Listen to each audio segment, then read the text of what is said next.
Hello guys, कैसे हैं आप सब लोग। द बुक ऑफ एस्पर की 11 एपिसोड के साथ हाजिर हूँ। लास्ट एपिसोड के एंड पे हमने देखा था ज़ूफेन एक लड़की को पकड़ कर लाता है, एक नहीं बल्कि दो लड़की को लाता है और उनसे कहता है तुम लोग कौन हो और यहाँ पर शहर में क्या कर रही हो, और साथ साथ उनके कपड़े फाड़ रहा होता है। ज़ूफेन 2 बार उसके कपड़े फाड़ता है, यानी कि उसकी काफी ज्यादा कपड़े फट चुके हैं, और वो तीसरी बार उससे पूछता है कि तुम कौन हो और इस शहर में क्या कर रही हो। वो लड़की घबरा जाती है और कहती है अच्छा ठीक है, मैं तुम्हें बताती हूँ। एक बंदा है जिसका नाम ली यूटिंग है, मैं उसकी अडॉप्टिव डॉटर हूँ और मैं यहाँ पर इस शहर में लू फैमिली वालों को मारने के लिए आई हूँ, क्योंकि लू फैमिली वालों के पास कुछ ऐसा है जो मुझे चाहिए। ज़ूफेन उससे पूछता है और तुम ऐसा कैसे करने वाली हो, या तुम अकेली लू फैमिली वालों को मारने की कोशिश करोगी। वो उसे कहती है नहीं, योमिंग वैली वाले हमारा साथ देंगे। योमिंग वैली वाले जब क़ियानलांग पवेलियन पर अटैक करेंगे तब हम लोग इस मौके का फायदा उठाते हुए लू फैमिली पर अटैक करेंगे और सभी को मार डालेंगे। ज़ूफेन उसे कहता है अब मुझे जल्दी से बताओ, योमिंग वैली वालों के साथ तुम्हारा क्या ताल्लुक है, तुम लोग उन्हें कैसे जानते हो, तुम्हें इस सब से क्या मिलने वाला है, और तुम्हारे पीछे मास्टरमाइंड कौन है जिसने ये सब कुछ अरेंज किया है। वो लड़की उसे कहती है मुझे नहीं पता, मैं इस सवाल का जवाब नहीं दूंगी। ज़ूफेन उसका जवाब सुनने के बाद उसके बाकी के बचे हुए कपड़ों को भी फाड़ देता है। ज़ूफेन उसे कहता है तुम्हारी बॉडी तो बहुत ज्यादा खूबसूरत है,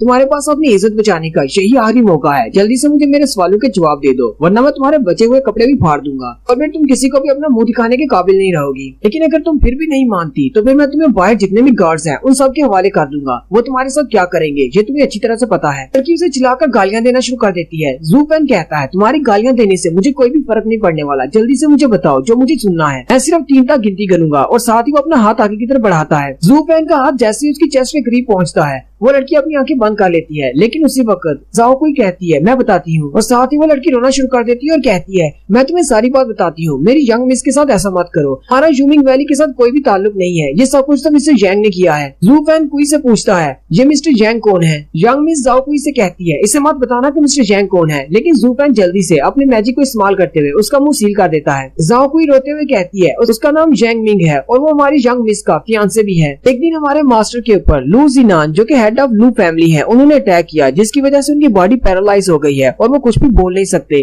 ज़ूफेन कहता है तो तुम लोग यहाँ पर अपने मास्टर का रिवेंज लेने के लिए आए हो, तुम्हें लगता है कि लू फैमिली वालों ने उस पर अटैक करके उसे पैरालाइज किया है, इससे आगे बताओ और तुम लोग क्या करने वाले हो। वो आगे से उसे कोई भी जवाब नहीं देती। ज़ूफेन जल्दी से फिर अपना हाथ उसकी चेस्ट की तरफ आगे बढ़ाता है और कोई फिर से उसे कहती है अच्छा ठीक है, मैं तुम्हें बताती हूँ, हम लोग लू फैमिली के गार्ड्स के साथ फाइट नहीं कर सकते थे, इसलिए मिस्टर जैंग ने एक प्लान बनाया था। मिस्टर जैंग ने सन गांजिया को वहाँ पर भेजा था लू फैमिली के गार्ड्स को मारने के लिए, लेकिन उसके बाद मिस जिया जो कि लू फैमिली की आखिरी बची हुई मेंबर है, उनका छोटा भाई, दोनों वहाँ से भागकर शहर में आ गए। हम तो उनका पीछा करते हुए यहाँ तक आए हैं, हमें लगता है कि हम लोग उन्हें यहाँ पर मार सकते हैं, लेकिन यहाँ शहर में आने के बाद जब तुम लोग क़ियानलांग पवेलियन में चले गए तब मिस्टर जैंग ने एक और प्लान बनाया। उन्होंने यूमिंग वैली वालों के साथ एक डील की है ताकि लू फैमिली वालों को आसानी से मारा जा सके। ज़ूफेन कहता है चलो ठीक है, तुम्हारी सारी बातें मान लेता हूँ, लेकिन मुझे एक बात तो बताओ, तुम्हें क्या लगता है कि तुम्हारे मास्टर के ऊपर लू फैमिली वालों ने अटैक किया था, क्या तुमने अपनी आंखों से देखा है किसी को अटैक करते हुए। जाओ कुई से कहती है मिस्टर जैंग ने सब कुछ देखा है। ज़ूफेन कहता है तो इसका मतलब मिस जिया के पास उनकी फैमिली का जो ट्रेजर है, तुम्हें लगता है कि वो तुम्हारे मास्टर को क्योर कर सकता है, ये सब भी तुम्हें मास्टर जैंग ने बताया होगा। जाओ कुई उसे अभी जवाब ही देने लगती है तो उसी वक्त मिस जिया अंदर आ जाती है और कहती है ज़ूफेन तुम क्या कर रहे हो, चलो मेरे साथ शॉपिंग पर चलते हैं अगर तुम्हारे पास टाइम है तो। लेकिन जैसे ही वो अंदर देखती है तो बहुत ज्यादा हैरान हो जाती है। ज़ूफेन के सामने 2 लड़कियां खड़ी होती है, एक के कपड़े पूरे फटे होते हैं जबकि एक के आधे फटे होते हैं। मिस जिया शर्माते हुए चिल्लाना शुरू कर देती है और कहती है ज़ूफेन तुम यहाँ पर क्या कर रहे हो, तुम्हें जरा भी शर्म नहीं आ रही, ये क़ियानलांग पवेलियन वालों का रेजिडेंस है, हम लोग यहाँ पर रह नहीं रहे, ये हमारा घर नहीं है, तुम यहाँ पर ऐसे कैसे कर सकते हो, तुम यहाँ पर लड़कियां लेकर क्यों आए हो।